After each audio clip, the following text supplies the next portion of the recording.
We're talking a lot about taxes, so why don't we talk a little bit about any big changes on the government front, and tax law, et cetera. Anything you guys are seeing on your end, and how it may have, regulation wise, and things that are going on there that may affect your business in the future. Yeah, it's actually been positive. I mean, if you think about it, and I can take a quick moment to talk about the philosophy by why Congress supports ESOPs. The studies show the average American, I'm talking about executives, salespeople, I'm talking about the average worker in the average company, whether it's people, white collar employees that are doing, collections and receivables for construction companies, or people in the factory floor of a manufacturing facility. But these are individuals that earn, 40 to 50 to 60,000 a year, probably aren't saving as much as we would all like them to in the financial services industry on what they should be putting away for their 401ks. The studies show that those employees retire at age 65 with about $99,000 in retirement savings and about $2,100 a month in Social Security benefits. So in all reality, when they retire at 65, even if they choose to, most can't because they don't have the money to do so, but if they choose to, they're living actually below the poverty line. Yep. And so, Congress looked at that and said, how do we encourage? We can't have the federal government providing the full burden of responsibility to support people in retirement. So the byproduct is the idea of the ESOP, and the studies show that ESOPs provide a benefit of 300 to 500% greater than the company was providing pre-ESOP. So that same employee that retires at age 65 with 99,000 in a 401k ultimately now has an added benefit of the ESOP of $300,000 to $500,000. So they're still going to get their $2,100 a month from Social Security, but now if you look at just amortizing on an annuity basis, an extra $300,000 to $500,000, it provides an extra $3,200 to $5,400 a month in additional retirement savings over the life expectancy of those individuals. For that reason, the government is encouraging businesses to do so, which is why they provided the tax benefits both to the selling shareholder along with the company to support the idea that companies will be highly motivated to look at ESOPs as a strategy. I think you also mentioned the question about additional tax changes. We really haven't seen any. The positive is, as we talked about, that idea of the 1042 requires a C corporate structure. And what has been bannered about by our industry, by lobbyists that we work with in our industry, trying to influence Congress to provide support both to S corps as equally as provided to C corps. We have had for the last 8 years proposed legislation that has got on various bills as an attachment to change the laws to support the ability of doing 1042 as S corps. It's never made it past the bill stage. This past election, after the President Biden was elected, there was, as part of a number of the funding bills that were provided for some of the stimulus under the COVID scenarios, there was the provision that was put onto a bill that went through committee, and it's as far as the bill ever got.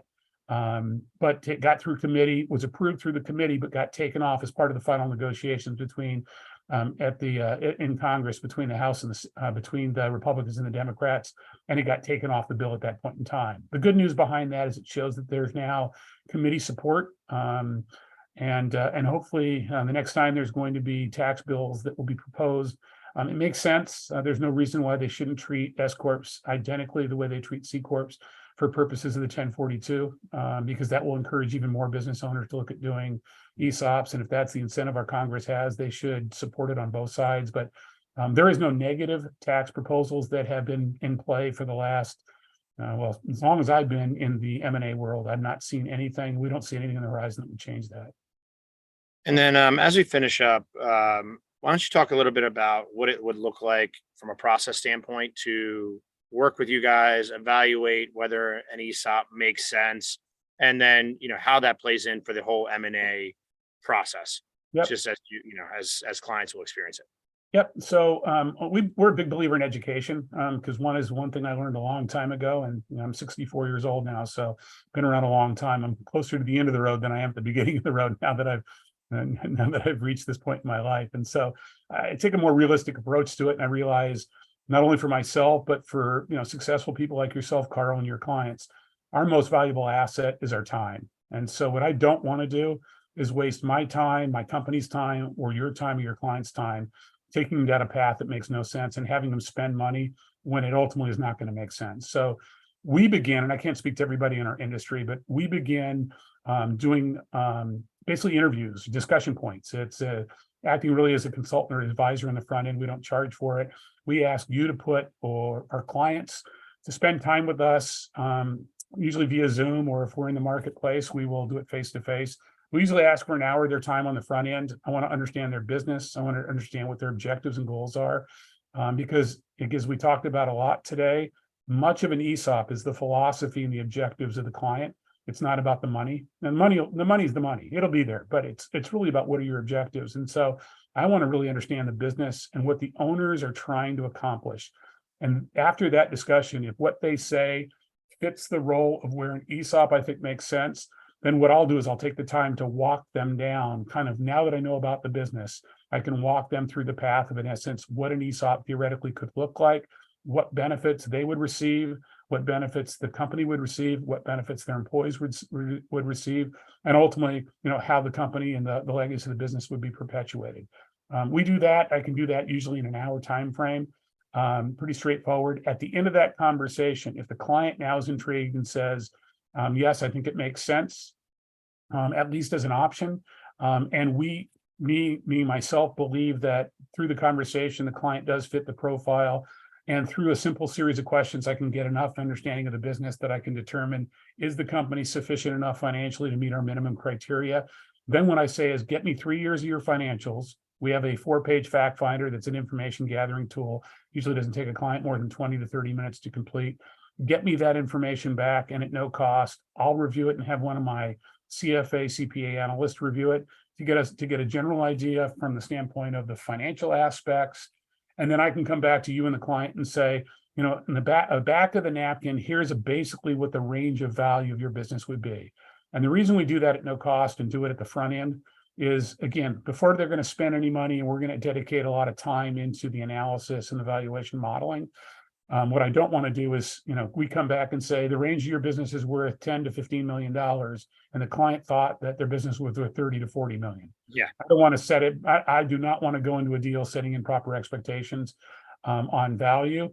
So we're going to tell them what we think the range is. We're going to be conservative on that. And as long as we're within the framework, then it makes sense to go to the next stage, which is to spend a little bit of money to do a formal ESOP valuation of the business, and then take that valuation and then turn around and create what we call a feasibility study or an ESOP modeling analysis to show a series of options, maybe a partial sale, a C Corp transactional sale, an S Corporate transactional sale.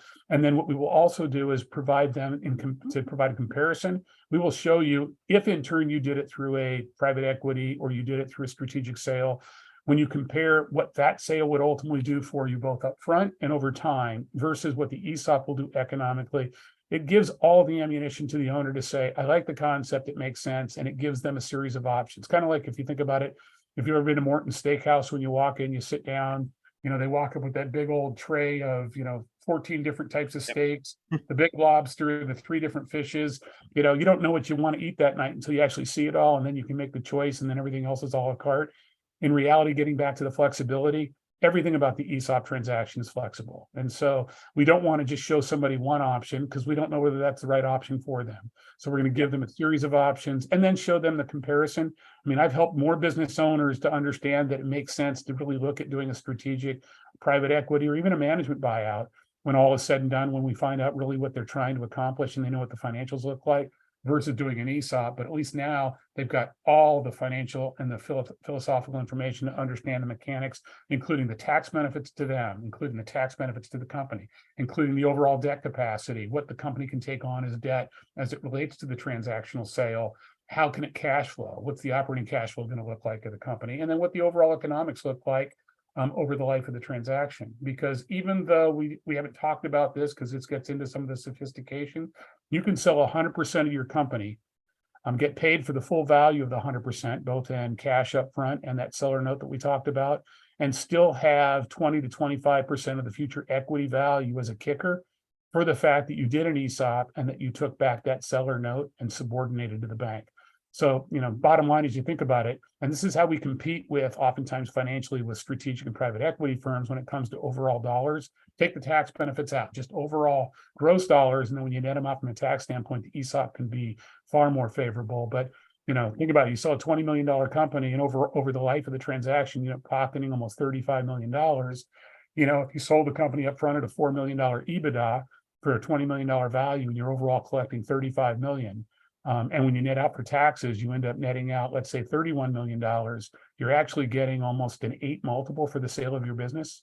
That's unheard of if you're a construction company or a manufacturing firm. And that's where ESOPs, from a financial perspective, when owners really get to understand the economics long term, along with all the objectives and goals that are able to be fulfilled for them, is why it makes so much sense once they've got that information. So we typically charge between 10 to 25,000 for that second stage of the transaction, but that answers every question every client would have: the value, the nature, the options, the overall ramifications, the structure of the transaction, the benefits to the employees, the benefits to their management team, and obviously the benefits to themselves. And does it work from a cash flow standpoint to be able to take on all that debt to be able to do the acquisition of the company? And how long is it going to take to get fully paid out over that time, over the time frame of the entire transaction? All of that gets answered. At the end of that, then we can price out what the implementation is. And Yep. so this is where, again, the nature of an ESOP is different than just a pure investment banking transaction.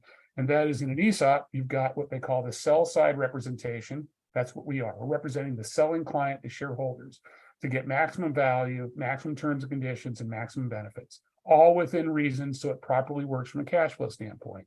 Then you have to hire on top of that an independent group called the trustee that represents the employees in the ESOP trust. That independent trustee, there are trust companies that do this, there are independent firms that do it, there are mid-sized firms that specialize in ESOP transactions.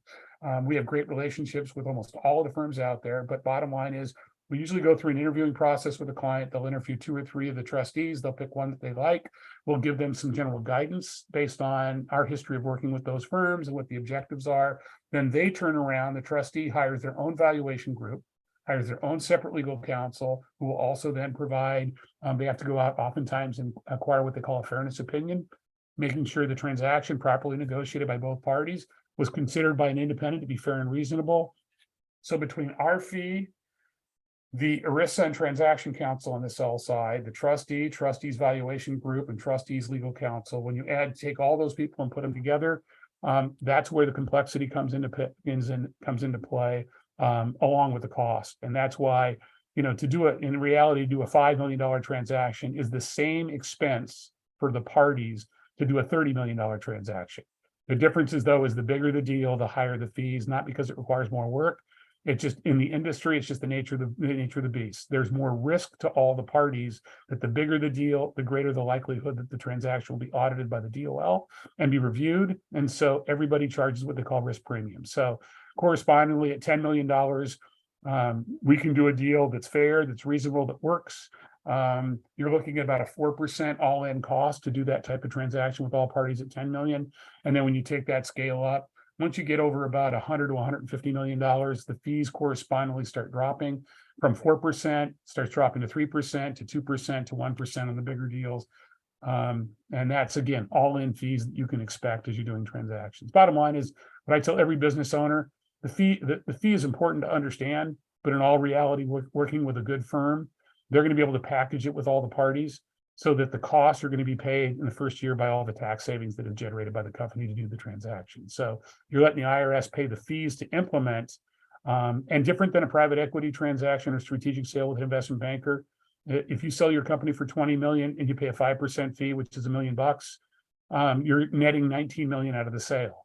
The same $20 million sale in an ESOP, the company pays the fee, it pays it out of the tax savings, and you're collecting still the full $20 million.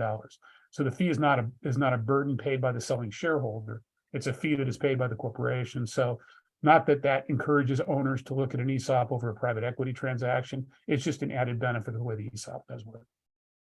And I think that's for our viewers. I think the big takeaway here is that's why you work with folks like Rick. You want to have an expert who can walk you through all the options, put them on the table, and then you can figure out what makes the most sense for your business as well as your family when it comes to exiting. So, Rick, with that, thank you so much for providing this wealth of information. For folks listening, if you do have more questions, please reach out to me. Rick is a resource of mine. We've done work together, and I'd love to, put him in front of you, if it does make sense, and he can be a great resource to your business. So once again, Rick, thank you so much for your time. We all greatly appreciate it. Carl, thank you so much. Everybody have a great day and have a great weekend coming up. All right, cheers. Thank you. Bye-bye.